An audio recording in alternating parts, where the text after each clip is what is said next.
밖에는 오늘 아침에 춥다고 그랬는데 혹시 필요하시면 앞에 것도 있는데 네, 앞에 것도 키시고 그래서 더우셔도 조금만 함께 해주셨으면 감사하겠습니다. 오늘 여러분들과 함께 나누려고 하는 말씀의 제목이 이렇습니다. 준비하는 지혜라는 겁니다. 여러분, 준비하는 지혜라고 한다는 것은 당연히 우리는 이렇게 생각하죠.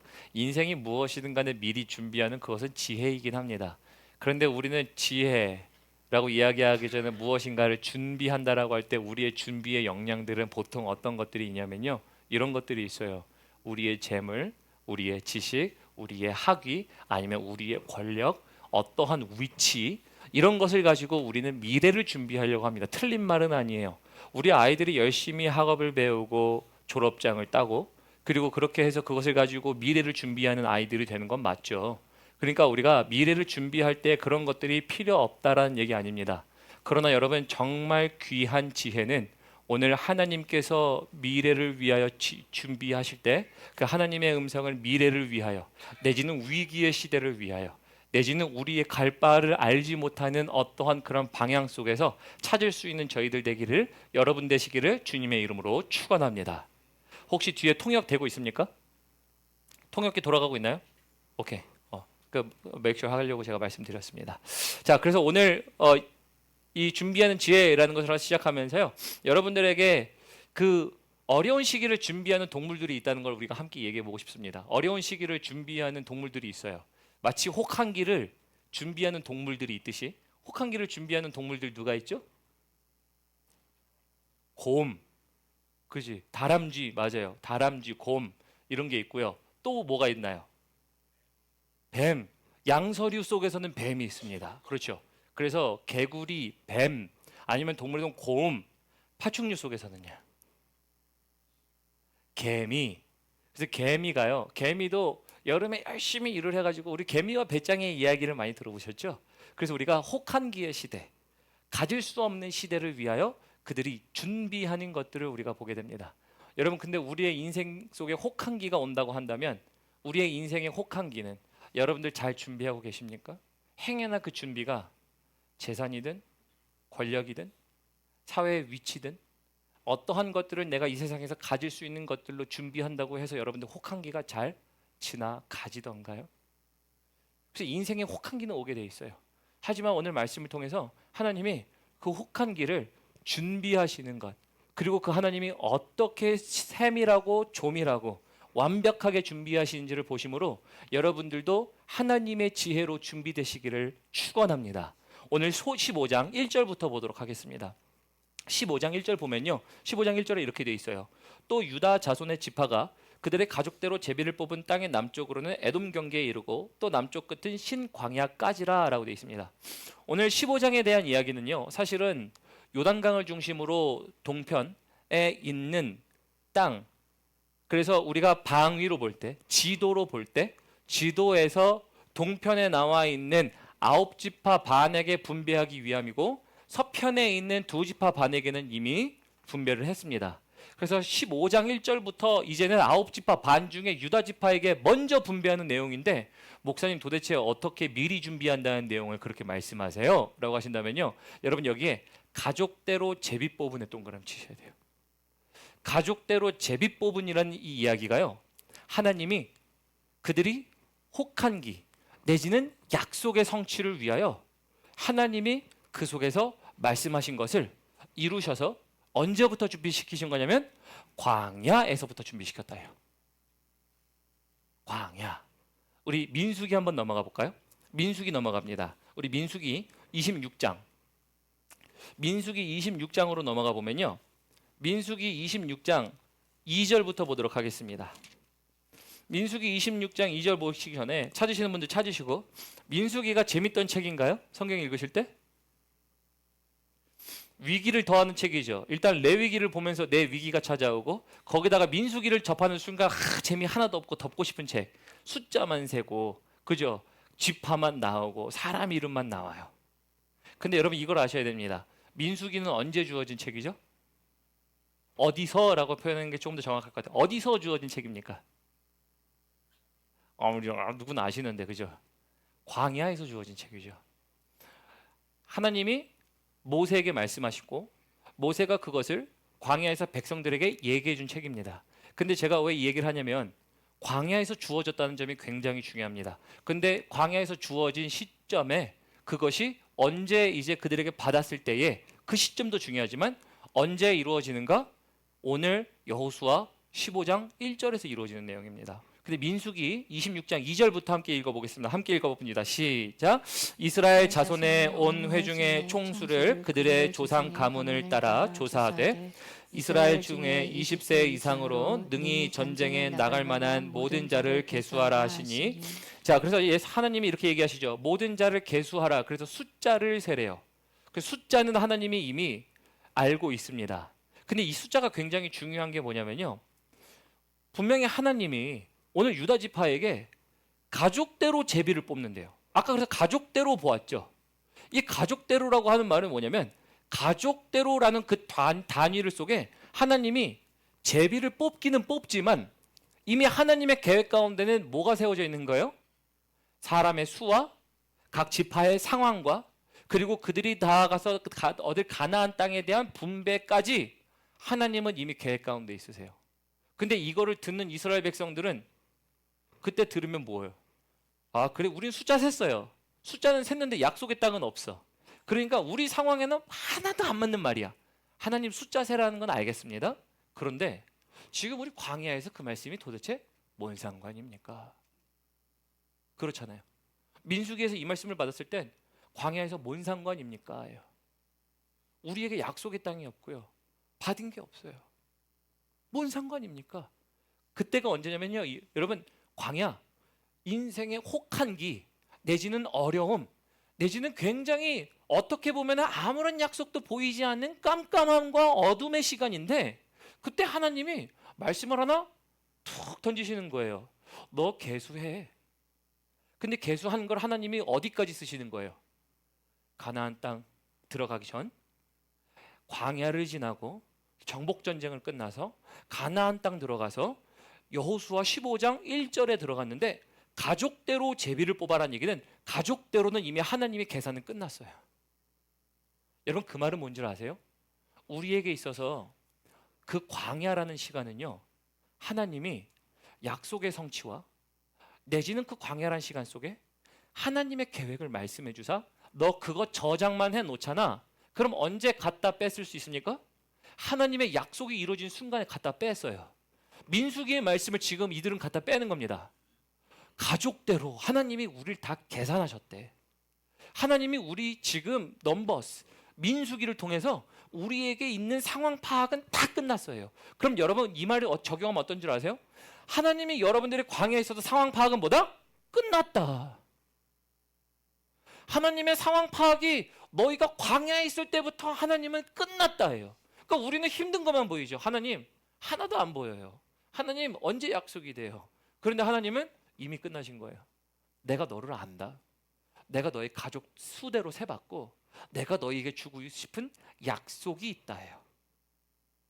다시 한번 넘어가 볼까요? 민수기 19절 동일한 장입니다. 26장 19절 넘어가 봅니다. 그래서 19절로 넘어가 보면 19절에 이렇게 되어 있습니다. 유다의 아들들은 에르와 오난이라 이 에르와 오난은 가나안 땅에서 죽었고 그러잖아요. 그러면서 이제 20절 볼까요? 20절에 보면은 유다의 자손은 그 종족대로 이러하니 셀라에게서 난 셀라 가족과 베레스에게서 난 베레스 가족과 세라에게서 난 세라 가족이면 그 쭉 나오면서 베레스 나오면서 누가 나오냐면요, 이제 쭉쭉 유다 자손이 나오고요, 결국은 갈렙까지 쭉 이어지는 것을 우리는 보았잖아요. 결국 이건 뭐냐면 하나님의 계획은 끝났다예요. 계산은 끝났다예요. 근데 여러분 이거 만약에 놓쳤어 봐요. 여호수아 시대를 살아가는 그 백성들이 민수기 때의 말씀을 놓쳤다고 생각해 봐요. 그럼 그게 확증일까요? 만약에 이걸 놓쳤잖아요? 그럼 어떤 일이 일어나는 줄 아세요? 제비뽑기가 문제입니다. 제비뽑기. 여러분 제비뽑기가 왜 문제일까? 보통 여러분 우리 제비를 뽑으면 제비를 뽑으려고 하는 이유가 뭐예요? 우리들 사이에서도 공평하게 내지는 균등하게 아니면 누가 먼저 욕심을 부리고 선점하지 않고 그냥 나눠 갖도록 하기 위하여 제비를 뽑잖아요. 근데 이 제비를 뽑는 게 이 민수기의 말씀, 광야에서의 말씀을 놓치면요, 민수기에선 제비 뽑기가 문제입니다. 왜요? 고대 근동에서도 제비 뽑기는 했어요. 그러니까 이스라엘 백성들만 제비 뽑은 게 아니고요, 이스라엘 백성 말고도 다른 민족들도 제비를 뽑았지만 그들은 말 그대로 균일한 분등과 분배를 위해서, 구분과 분배를 위해서 제비를 뽑았던 건 맞습니다. 그런데 제비 뽑고 뭘 얘기할까요? 제비 뽑고 여러분 승질 나신 적 있으세요? 아, 그 다행입니다. 여러분들이 있으셔서. 제비를 뽑았는데 마음에 안 드는 결과가 나온 적 있으세요? 나는 이 결과에 승복할 수가 없어. 이럴 때가 있어요. 여러분, 왜냐면 유다 지파가요. 일단 15장 1절에 유다 지파가 먼저 9지파 반에서 분배를 먼저 받기 시작하게 된 이유는 뭐냐면, 유다 지파가 이제 장자 지파가 된 거죠. 르우벤이 범죄함으로 자기의 이제 아버지의 아내였지만 자기를 낳아준 엄마는 아니었어도 통간함으로 범죄하여 장자에서 물려나고, 시므온과 레위가 디나의 사건 속에서 하나님의 방법을 가지고 오용하여서 그래서 그들이 거기서 밀려나고, 그래서 셋째, 넷째까지 와서 넷째 바로 유다가 전 지파의 기업을 물려받게 되는 모습을 성경은 기록해 놓고 있어요. 근데 여기서 유다가 이런 거예요. 유다가 강한 지파거든요. 하나님이 이 유다 지파에게 그러니까 유다 지파 자손에게 땅을 분배한 땅을 보잖아요. 그러면 유다 자손에게는 전쟁을 하기 위한 땅을 허락하셨습니다.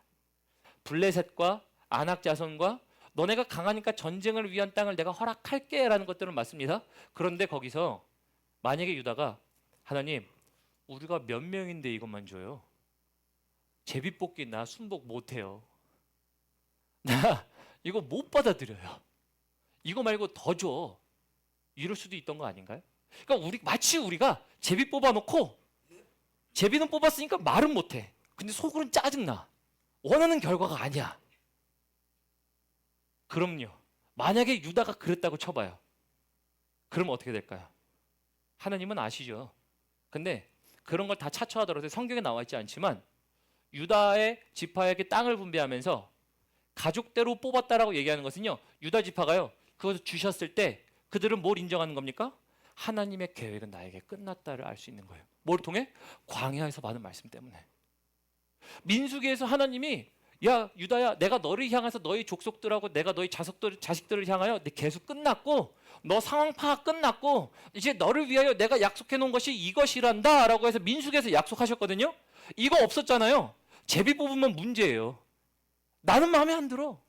내 생각은 이게 아닌데 라는 얘기를 할 수 있는데, 제비를 뽑기 전에 먼저 하나님은 또 뭐 하신 거예요? 상황 파악 끝났어요. 어디서요? 광야에서.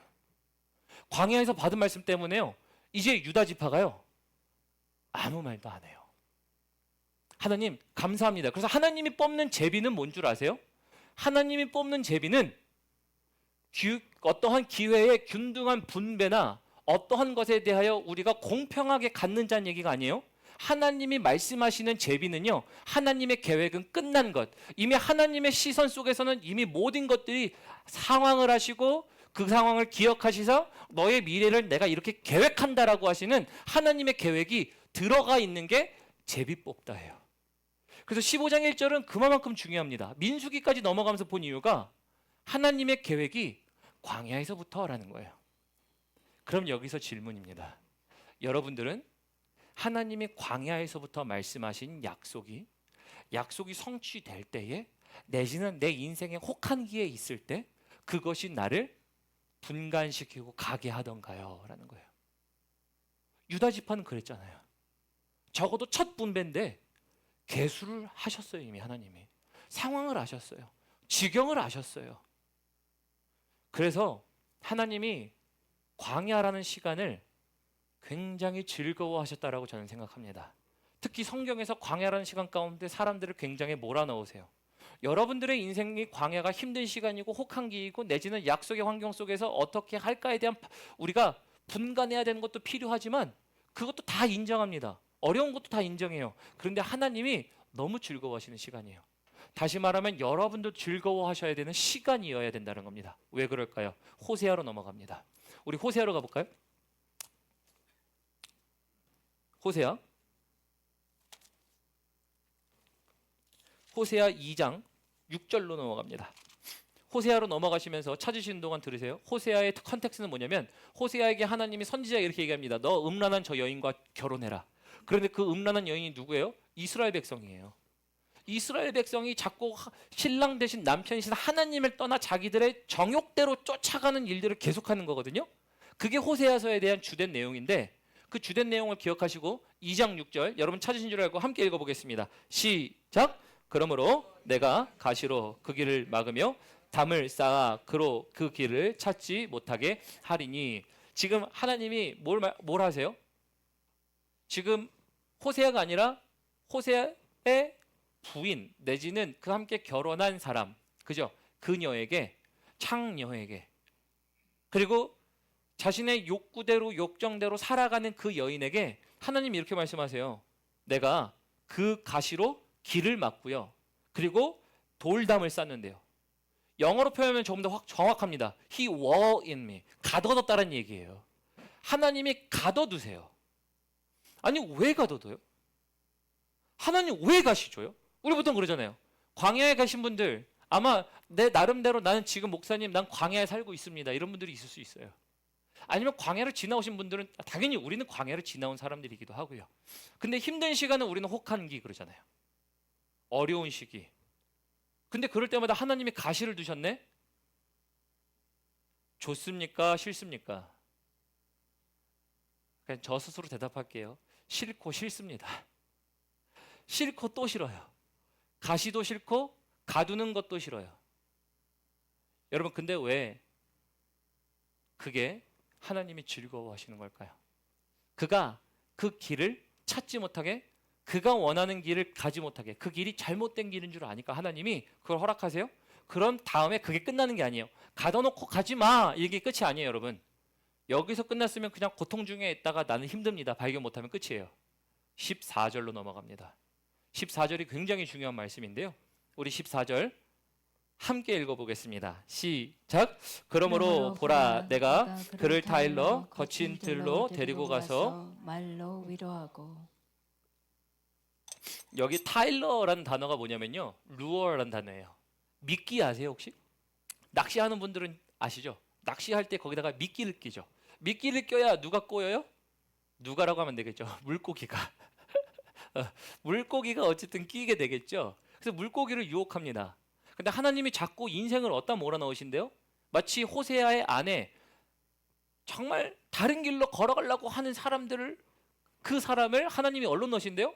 가시를 넣고 그리고 벽을 쌓아서 자꾸 광야로 집어넣는데요. 다시 말하면 제가 여러분들에게 이런 말씀 한 들은 것 같습니다. 하나님이 여러분들을 자꾸 광야로 집어넣으세요. 그러면 싫죠. 아 진짜 싫어요. 그 과정이 힘든 줄 아니까.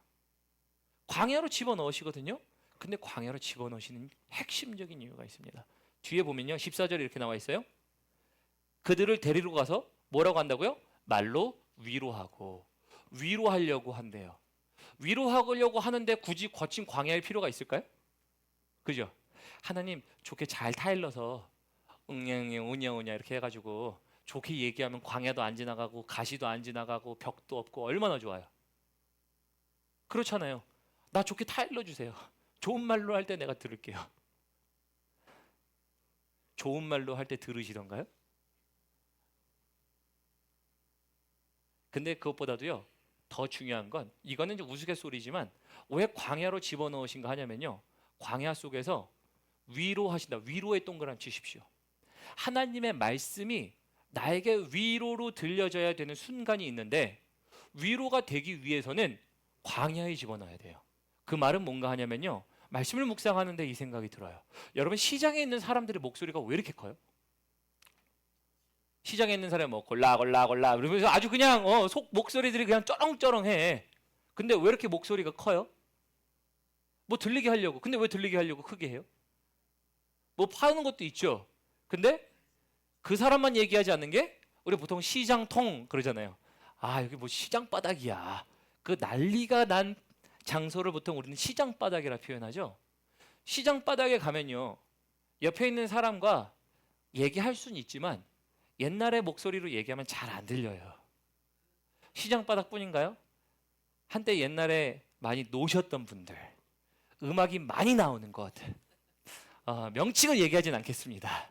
말씀을 하는 거니까. 근데 거기에 가보면 뭐 술집이 됐던, 더한 데가 됐던, 소리가 나오면 여러분들은 그냥 평상시 대화 이렇게 하는 것처럼 우리 나중에 나가서 우리 약속 잡고 거기서 뭐 다른 거 또 먹자 이런 식으로 부드럽게 얘기하던가요? 어떻게 얘기하죠?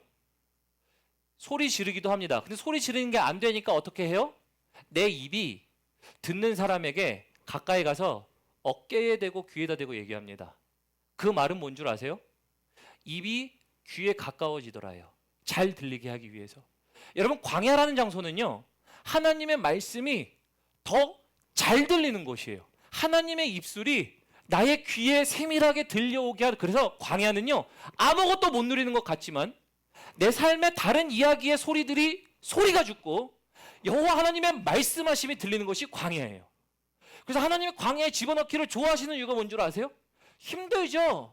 그런데 힘들면 뭔 줄 아세요? 내가 이제 더 이상 내 삶에 있었던 그 소요되는 에너지가 소요되는 것들을 내려놓고 내 삶 가운데 들려오는 소리들을 내려놓고 그때서야 비로소 나는 주를 찾아요. 이스라엘 백성들이 언제 주를 찾아요? 힘들 때 찾더라고요. 여러분 우리가 하나님 언제 찾던가요? 보통 힘들 때 찾아요. 물론 항상 찾아야 되는 게 정상이고요. 정답입니다. 그런데 우리의 죄된 습성이 하나님의 그 소리를 듣지 않고 다른 곳을 찾아 마치 쫓아가는 호세아의 아내처럼 그러다 보니까 하나님이 너를 광야로 집어넣는다예요. 여러분 광야에서 그 소리를 들으니까 그 다음부터 어떤 게 준비되는 줄 아세요? 그 어려웠던 시간 가운데 이제 약속이 무엇인 줄 알아요. 마치 유다 백성이. 오늘 본문 말씀으로 돌아올까요? 오늘 여호수아서 15장으로 돌아오면요. 여호수아가 유다에게 가족 지파대로 너희에게 분배하여 근데 분배할 때 그냥 분배하는 게 아니라 제비 뽑아요. 그러므로 제비 뽑아는요. 하나님이 광야에서 나를 아셨습니다. 하나님이 내 삶의 모든 것들을 카운트하셨어요. 하나님 내 앞길은 나는 모르지만 하나님이 예비해 놓으신 게 있어요. 그러니까 유다 백성들이 뭐예요? 제비 뽑아도 무엇이든 주어져도 당신의 방법은 옳습니다. 보이세요? 여러분 광야에서 이 소리 못 들으면요. 제비 뽑아도 불만일 거예요. 하나님이 말씀하셔서 주셔도 하나님 나 이거 마음에 안 들어요. 왜 이거 주실 거예요? 여러분 그러면 광야는요. 인생이 준비되는 지혜가 있음을 깨달으시는 여러분 되시길 주님의 이름으로 축원합니다. 그래서 광야에서 유다 백성들은요. 민수기에서 하나님이 계획하신 이 계획 가족대로 수를 세어 제비를 뽑다에 하나님의 방법은 완벽합니다. 당신에게 통제권을 내어드립니다. 하나님이 모든 일들을 하시는 것에 대하여 의의가 없습니다. 미리 말씀하셨고 계획하셨고 성취하십니다. 그러니까 15장에 성취할 때에 하나님 감사합니다. 광야의 때에서 우리는 이해하지 못했지만 그 말씀 때문에 나는 오늘 약속의 때인 줄 확신하게 됩니다. 여러분 우리가 왜 약속의 때를 확신하는 줄 왜 못하는 줄 아세요? 광야의 때에서 하나님의 음성을 못 들으면 그래요. 그래서 광야는요. 하나님의 입술이 내 귀에 가까워지는 시기예요. 하나님의 세밀한 음성이 나에게 들려지기 시작할 때 내가 저장해 놓습니다. 여러분들에게 적용 질문 드립니다. 여러분들 적용하실 때 오늘 이 말씀 속에 하나님의 입이 내 귀에 얼마나 가까워요? 여러분들이 하나님께서 주시는 그 말씀들이 광야의 때가 사실은 가장 귀한 때. 왜요? 내 상황은 지금 곤비할지언정 나의 인생을 계획하시는 하나님의 계획에 따라 걸어갈 수 있는 것이기 때문에 그것이 나에게 있는가? 나는 그것을 저장해 놓는가? 여러분 그것을 넣어놓지 않았으면 유다는요. 저 같았으면 불만이었어요. 이거 주실 건가요? 이 땅이에요?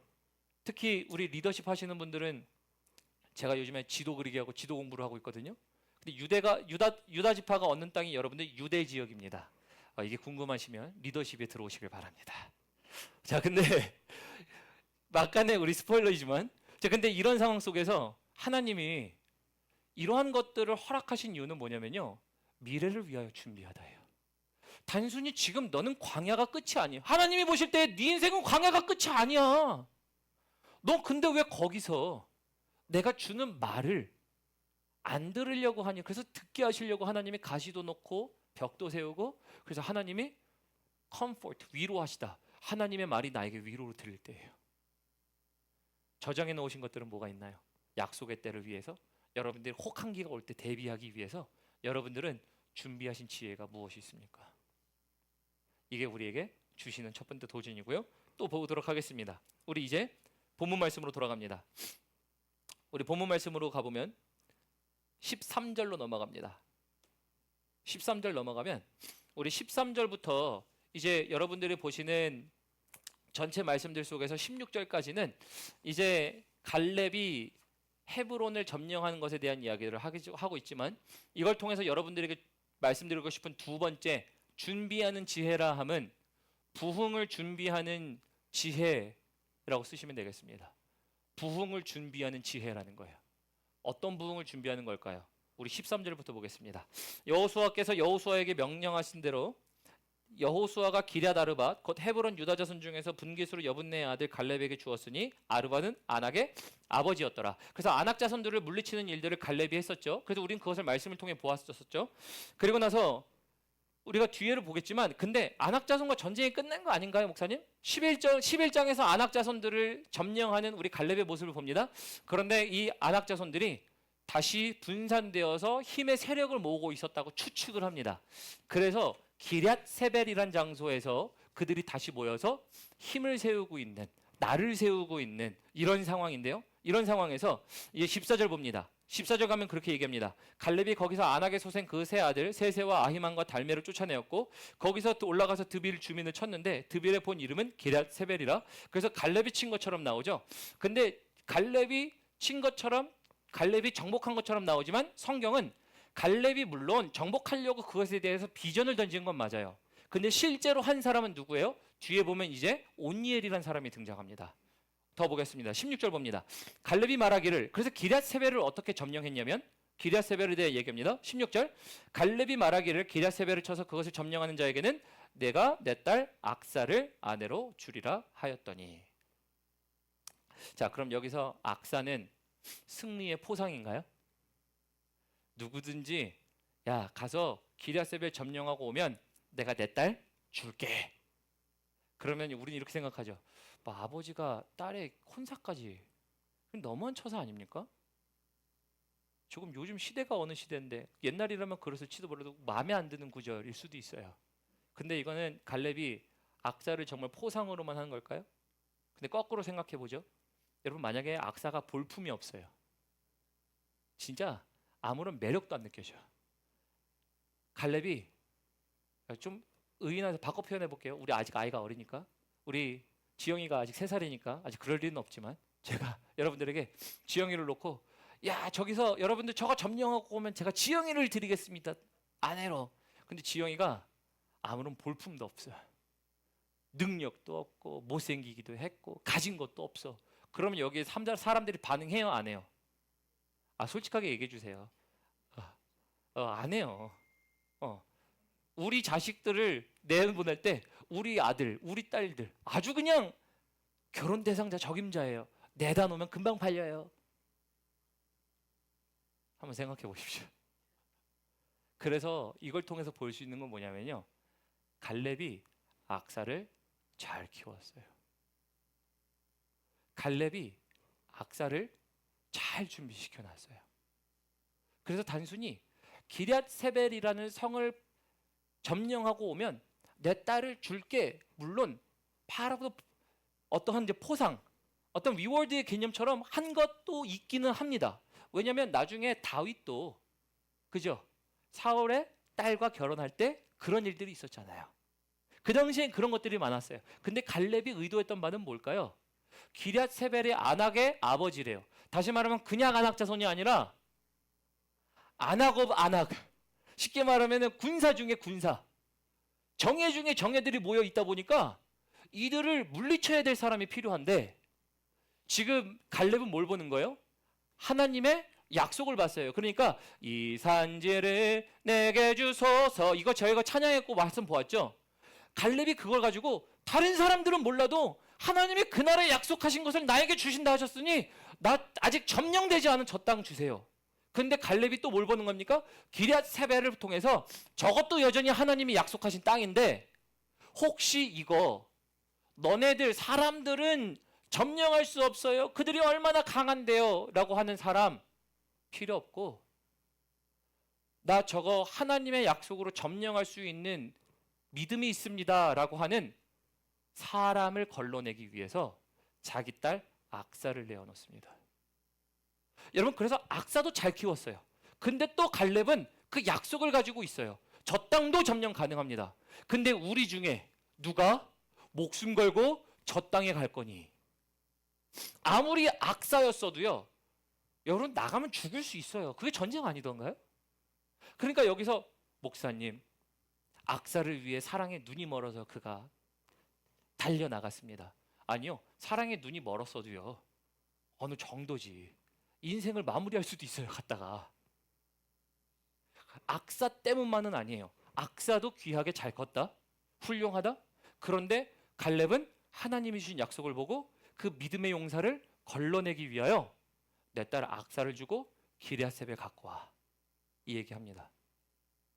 여러분, 이걸 통해서요, 우리가 이제 누구를 보게 되냐면 온니엘을 보게 됩니다. 그래서 온니엘을 봐야 합니다. 우리 7절 봅니다. 7절 보면 이렇게 돼 있어요. 이스라엘 자손이 여호와의 목전에 악을 행하여 자기들의 하나님 여호와를 잊어버리고 죄송합니다. 다른 곳을 읽었네요. 우리 죄송합니다. 우리 17절이죠. 여호수아 우리 17절 보도록 하겠습니다. 우리 17절 보면요, 갈렙의 아우 그나스의 아들인 온니엘이 그것을 점령함으로 갈렙이 자기의 딸 악사를 그의 아내로 주었더니, 그래서 누가 점령하겠다고 나와요? 온니엘이 등장합니다. 근데 온니엘이 등장하는데, 목사님 여기서 또 부흥의 시대를 준비하는 것, 준비하는 지혜가 있어야 된다고 얘기하시는 이유가 뭡니까? 라고 했을 때요, 여러분 여기서 그나스 보셔야 돼요. 그나스. 온니엘의 아버지는 누구죠? 그나스입니다. 그나스가 누구래요? 갈렙의 형제래요. 갈렙의 형제. 온니엘의 아버지가 그나스고 그나스는 갈렙의 형제래요. 근데 이 갈렙의 형제가요, 지금 가나안 땅에 들어왔나요? 못 들어왔나요? 하면은 못 들어왔죠. 왜요? 성경에서 우리는 알고 있죠. 출애굽한 세대 가운데 하나님이 약속의 땅에 허락하신 단 두 사람이 있대요. 단 두 사람 누구죠? 갈렙과 여호수아. 그러니까 그나스는 못 들어왔어요, 여러분. 근데 그나스가 땅 치고 하늘에서 후회하면서, 하나님 나는 약속의 땅에 못 들어갔네, 내 아들은 들어갔네, 이래야 될까요? 하나님이 지금 이렇게 말씀하실 것 같아요. 그나스야, 잘 키워줘서 고마워. 근데 믿음의 용사를 키워줘서 고마워. 이런 얘기를 할 겁니다. 어디서부터 키웠던 거죠? 광야에서부터 키웠던 거예요. 왜 그런가요? 우리 사사기로 넘어가 보도록 합니다. 사사기 3장 7절입니다.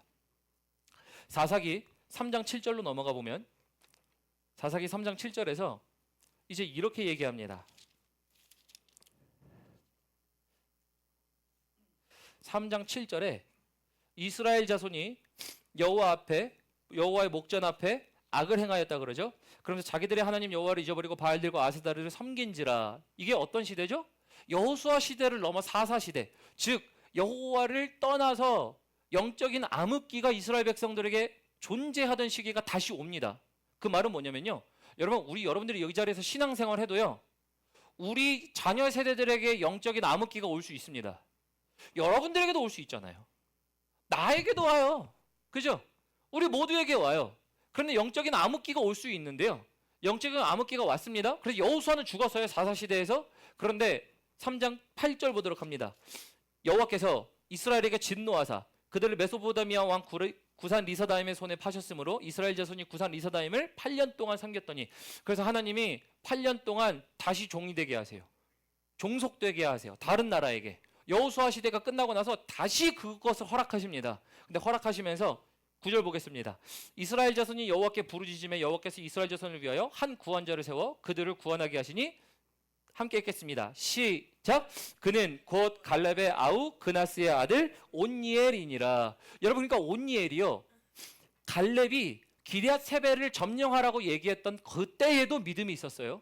단순히 악사 딸, 훌륭하지 않았다, 그냥 훌륭했지만 그것만으로 목숨 건 게 아니라 그는 믿음으로 하나님의 약속에 생명, 목숨을 걸 수 있었던 사람이었어요. 근데 그리고 그거 나서 어떻게 돼요? 여호수아가 죽고 나서 사사의 시대가 등장합니다.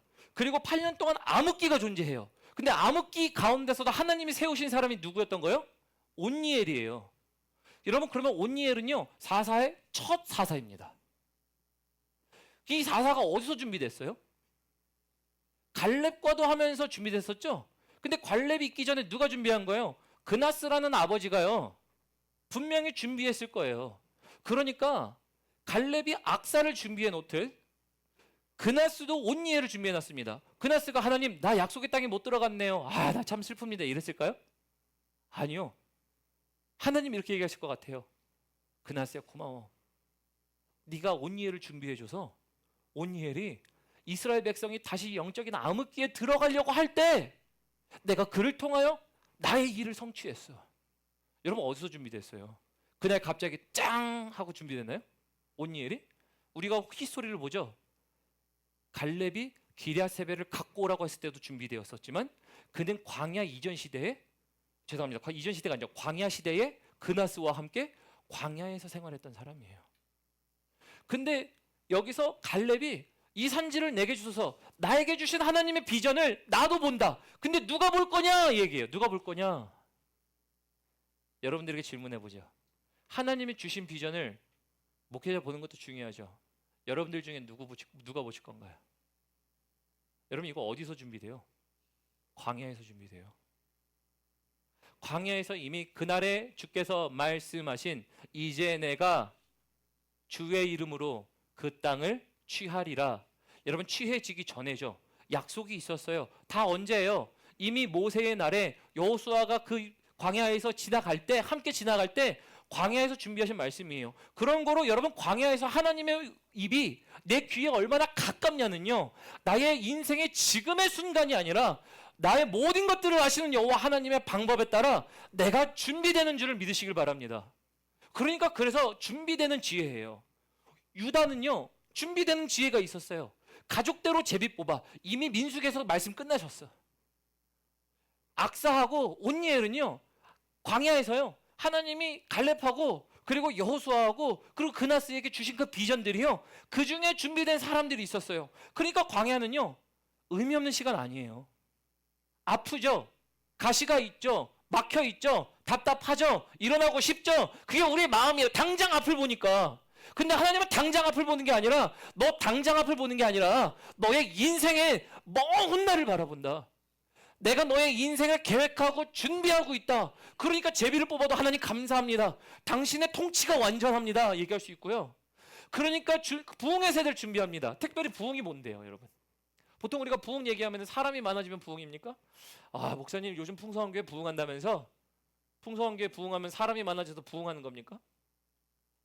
제가 강조하죠.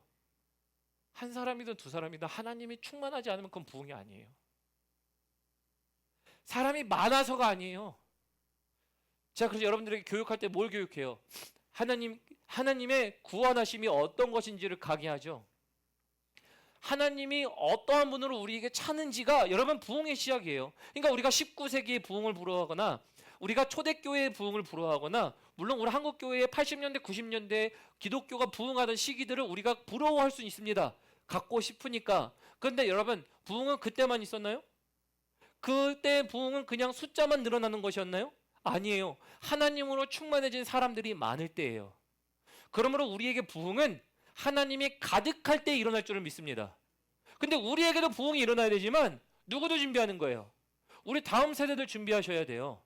광야에서 준비하십시오. 당신의 인생이 어려울 때 하나님의 약속을 붙잡고 그들의 미래를 보십시오. 그러면 그거는 여러분 우리가 그나스처럼 하나님이 하늘에 갔을 때 저는 이렇게 생각해요. 상상해 봅니다. 거룩한 상상이에요. 성경에는 없지만 하나님이 그나스한테 그나스야 진짜 고마워. 이스라엘 백성이 암흑기로 들어갈 때 그가 있었기 때문에 너가 손을 댔기 때문에 너가 함께 했기 때문에 그가 준비됐어. 그러면 부흥은 온니엘만 경험한 걸까요? 그나스도 경험하는 걸까요? 그나스도 경험하는 거죠. 부흥의 주역은 누구입니까? 온니엘만인가요? 아니에요. 그나스도 맞아요. 부흥이 어떻게 일어나는지 한번 보도록 하죠. 우리 다시 사사기 말씀으로 돌아가 보면요. 사사기 말씀 보도록 하겠습니다. 우리 3장 3장에 보면요. 이제 10절하고 11절 말씀입니다. 10절하고 11절 말씀. 여호와의 신이 그에게 임하셨으므로 그가 이스라엘 사사가 되어, 누가 그 사사가 된 거죠? 온니엘인 거죠. 나가서 싸울 때 여호와께서 메소보다미아 왕 구산 리사다임의 그 손을 붙이심에 온니엘의 손이 구산 리사다임을 이기니라. 그 땅에 태평한 지 40년에 그나스의 아들 온니엘이 죽었더라. 태평한 지가 몇 년이래요? 40년. 근데 아까 종이 되었던 연수는 몇 년이에요? 8년. 그러니까 8년을 묶여 있다가 하나님의 해방하시니까 뭐예요? 40년이라는 시기가 옵니다. 여러분, 이게 하나님이 함께 하셨을 때 하나님이 복 주시는 백성들에게, 야, 너는 참 말 안 들으니까 곱하기 2, 8년 말고 16년, 38에 24, 24년, 이 괘씸한 녀석들, 그래야 네가 정신 차리겠지. 그랬다면요, 하나님이 그런 하나님이 아니에요. 하나님은 이것도 아셨겠지만 누구를 준비했기 때문에? 온니엘을 준비했기 때문에 8년의 고생이 있지만 40년의 축복을 허락하십니다. 누구 때문에 그래요? 온니엘 때문에 그래요. 온니엘 때문에. 여러분, 우리가 인생에서 40년 계획해 보세요. 40년도 굉장히 크죠. 인생의 거의 절반가량이잖아요. 근데 그 절반가량을 그나스는 못 봤어요. 가나안 땅도 못 들어갔고요. 사사시대도 못 봤어요. 근데 누구는 봤어요? 온니엘은 봤어요. 근데 온니엘을 준비하는 게 누구예요? 여러분, 그나스예요. 여러분들은 그나스가 되어 광야의 땅에서 막혀 있고 가시가 있지만 하나님의 말씀이 내 귀에 가까워서 그것을 저장해 놓음으로 그들을 위하여 준비해 놓으십니까? 준비되어야 돼요. 단순히 하나님 내가 뭘 할 수 있는데요? 여러분, 그게 중요한 게 아니에요. 하나님의 말씀이 내 귀에 가까워진다니까? 광야가 그런 곳이라고. 너의 다른 잡소리를 내가 다 죽이고 아주 고요하고 아주 적막하고 아무도 모르고 갇혀있는 것 같지만 나에게 너의 귀가 점점 가까워지기 시작할 때 그 이야기가 너가 그때 들으면 아무렇지도 않은 약속인 것 같지만, 아무런 효험이 없는 것 같지만, 그게 너의 미래에 내가 너를 위하여, 너희 가정을 위하여 준비한 것이다. 그럼 여러분 준비하셔야죠. 동물도 맨 처음으로 돌아가서 제가 시작할 때 그랬죠. 동물도 혹한기를 준비합니다. 그들의 먹을 걸 준비해요. 여러분, 우리의 인생에 혹한기만 왔다고 혹한기 타령하실 건가요? 아니면 혹한기가 왔는데 혹한기가 하나님, 나에게는 하나님이 가까워지는 시기입니다. 그러므로 나에게 이제 혹한기가 아니라 풍년의 시기를 기대합니다. 이래야 되는 것 사실 아니던가요? 그러므로 여러분, 광야는요, 하나님이 나를 준비하시는 거 맞아요. 내가 하나님의 지혜로 무장이 되는 게 맞아요. 다시 본문 말씀으로 돌아옵니다. 본문 말씀 돌아오면 이제 18절 봅니다. 여호수아서 우리 18절, 15장 18절 봅니다. 악사가 출가할 때에게 그에게 청하여 자기 아버지에게 밭을 구하고 나귀에서 내림에 갈렙이 그에게 묻되 네가 무엇을 원하느냐 하니, 그래서 딸에게 묻죠. 너가 뭘 원하니? 그랬더니 19절, 이르되 내게 복을 주소서 아버지께서 나를 네겝 땅으로 보내시오니 샘물도 내게 주시고 하매 갈렙이 윗샘과 아랫샘을 그에게 주었더라. 여러분, 이 말 뭐냐면요, 네겝가 어떤 장소인지 알아야 됩니다. 네겝은요, 말 그대로 물 없이는 살 수 없는 지역이기 때문에 쉽게 말하면 유다의 남쪽에 척박한 곳, 그리고 가장 최전선이라고 보시면 됩니다. 그 최전선에 그냥 네겝 땅이라고 얘기하는 것보다 광야라고 해석하는 것도 괜찮아요. 왜냐하면 대명사로 광야로 쓸 때 네겝이라고 씁니다, 성경에서. 자, 그래서 네겝이라는 얘기를 할 때 광야로 보내지만, 그리고 내지는 척박한 곳에 보내지만 먹고 살 수 있는 우물을 줍니다. 먹고 살 수 있는 우물을 통해서, 그 우물로 얘기하는 바가 뭐냐면요, 우리에게 척박한 곳이 있어도 먹고 살아 우리는 준비할 수 있는 세대가 된다요.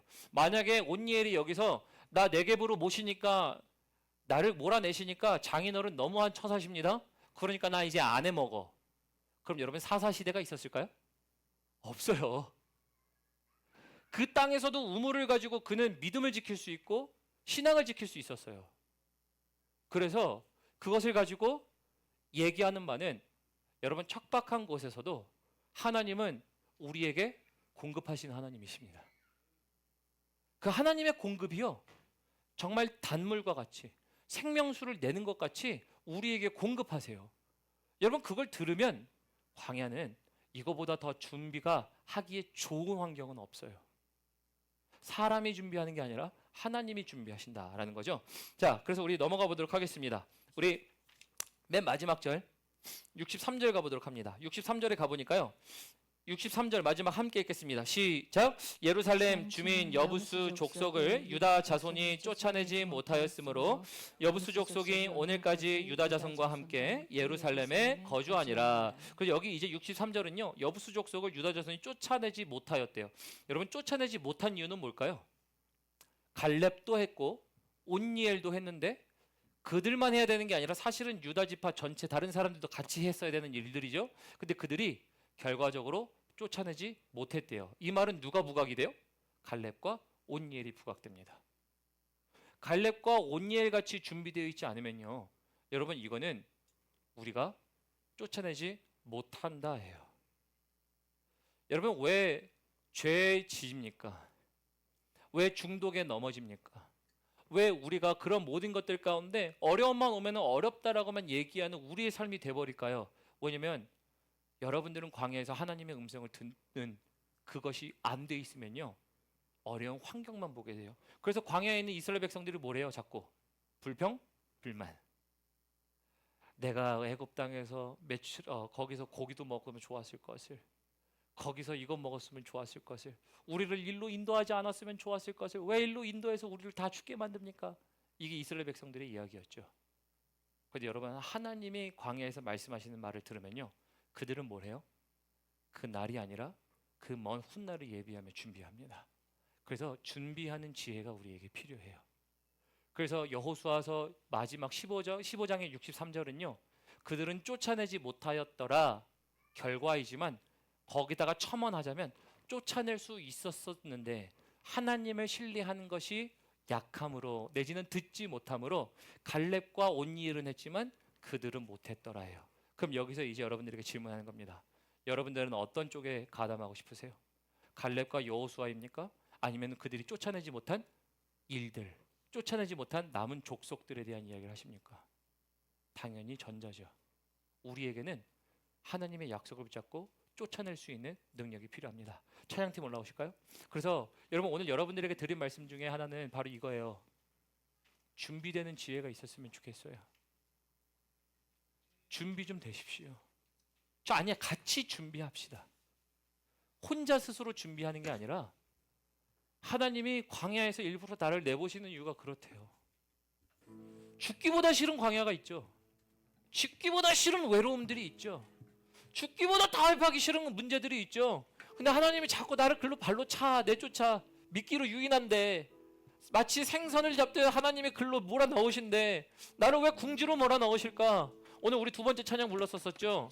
거기서 왜 나를 광야에 홀로 두시는지, 주님만이 내 도움 되시고 주님만이 내 빛이 되시며 주님만이 내 능력 되시려고 하나님이 그래서 그것을 너가 준비하는 게 아니라 내가 이미 계획해 놓은 일들을 너의 삶 가운데 준비해 놓은 것을 이제 이루려 한다.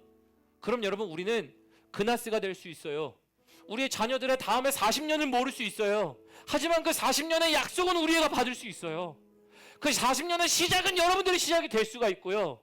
여러분, 우리가 지금 갇혀있는 것 같으나 우리가 죽지 아니하고 소망 있는 것은 우리에게 소망과 약속을 주시는 여호와 하나님 때문에 그게 가능한 거잖아요.